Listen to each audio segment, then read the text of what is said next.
Breaking: Wasserman's Muslim Aide just indicted. Here's who else was hit with huge charges.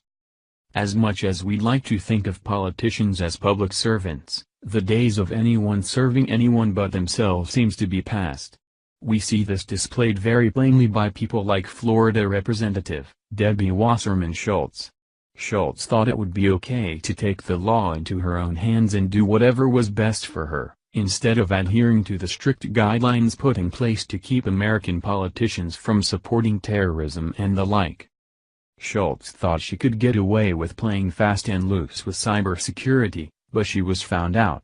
She immediately attempted to shift blame, something about Trump and Russia, of course, and even just claim that it was a big misunderstanding, even after being caught red-handed. Now though, we have more information about the aide she hired who was suspected of being a security breach and of himself. The aide in question, Imran Aide, has officially been indicted and will stand trial for multiple counts of fraud and false statements, aka, he lied to the wrong people in Washington. Schultz will no doubt find a way to get off scot-free, but at least Aide might be punished for his crimes. Via Fox News. Imran Aide, a former IT aide for Democratic Florida Representative Debbie Wasserman Schultz, was indicted Thursday on 4 counts including bank fraud and making false statements.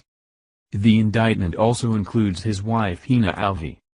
The grand jury decision in U.S. District Court for the District of Columbia comes roughly a month after Aide was arrested at Dulles Airport in Virginia trying to board a plane to Pakistan, where his family is from.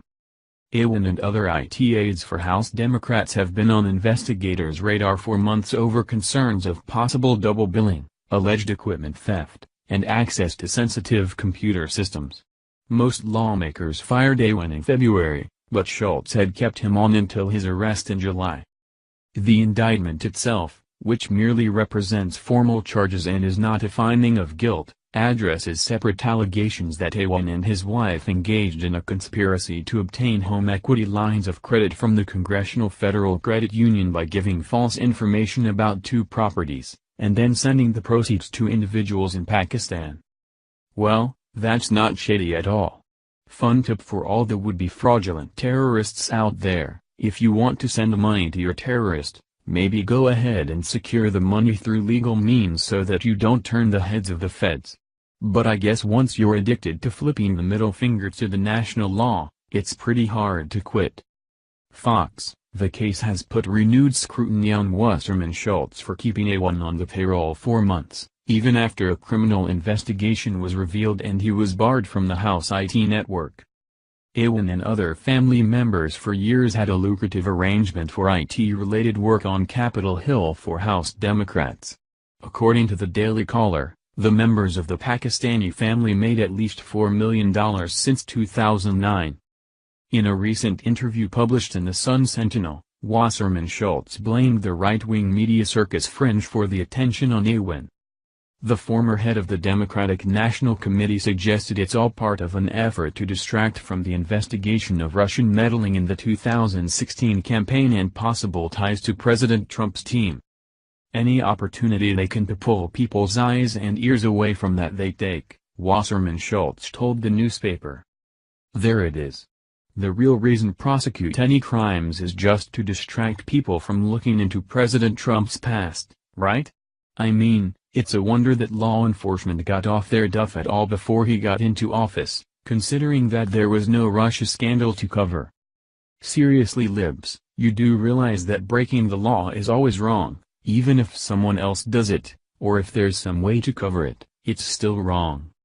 Fox: her colleagues in Congress, though, say there are serious security implications in her former staffer's case. We have to investigate how our systems may have been compromised, Rep. Ron DeSantis, Republican Florida, recently told Fox and Friends. Though Aide was barred from the IT network, Wasserman Schultz spokesman David Dameron told Fox News their office worked with the House Chief Administrative Officer to arrange for the employee to keep providing valuable services without access to the House network. Aide, 37, of Virginia, earlier pleaded not guilty to a single count of bank fraud.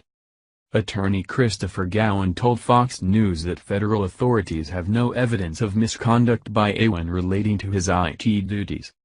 Who knows how they'll try to wiggle out of this one, but it looks as if the feds have Schultz and her compadres dead to rights on this one. Maybe we will finally see some justice served, and it can serve as a warning to the other crooked politicians who planned to pull the same kind of stunt on the taxpayer dime. Thank you for watching this video. What do you think about this? Share this on Facebook and Twitter along with your comments.